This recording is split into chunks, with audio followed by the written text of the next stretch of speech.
bilang ho ng mga nasawi sa pagguho ng basura sa may Binaliw Landfall, pumalo na po sa 6 ang Department of Interior o ng Department of Environment and Natural Resources naman dapat daw kung managot sa nangyaring landslide. May update po dyan ng Bombo Radio Cebu.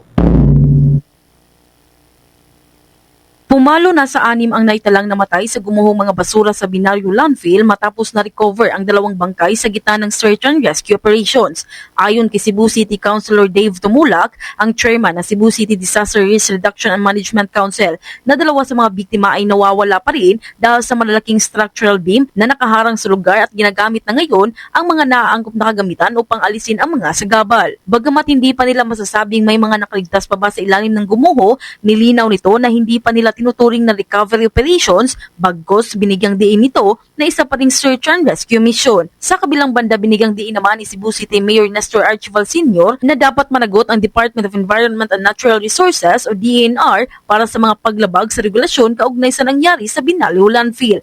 Aniya na hindi maaaring basta-basta ipasara ng pamalaang lungsod ang pasilidad nang hindi dumadaan sa tamang proseso dahil naglabas ang DENR ng environmental clearance nito. Ginawa ni Archival ang pahayag sa gitna ng dumaraming tanong tungkol sa operasyon ng Prime Integrated Waste Solutions and Corporations, ang pribadong operator ng Binaliw Landfill na gumuho noong Enero 8 na ikinamatay sa mga manggagawa kahit pa man may mga natanggap na ng reklamo na mayroong umano'y paglabag at mga babala mula sa mga lokal na opisyal. Ayon sa alkalde na hindi nga dapat ang lokal na opisyal ang magsasabing may paglabag dahil trabaho iyon ng DENR. Dagdag pa niya na sa quarry ay maaari pang ihinto pero ang isara ang landfill may tamang proseso ito at dapat manguna rito ang tanggapan ng DENR lalo na't sila ang nagbigay ng ECC.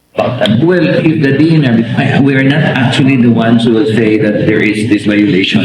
That small thing like sa quarry, pwede rin mo stop the quarry. But to close a landfill, there should be a process. The one that will say that this is not acceptable is the DNR because they're the ones who actually give the ACC. Mula rito sa lungsod Lawigan ng Cebu, Bombo Joanna Cañete, and this is Bombo Radio Philippines, the #1 and most trusted source of news and information. Basta Radio, Bombo. For the most trusted source of news and information, visit our website at www.bomboradio.com. Follow us on Bombo Radio mobile app, Facebook, YouTube, TikTok, and X, formerly Twitter.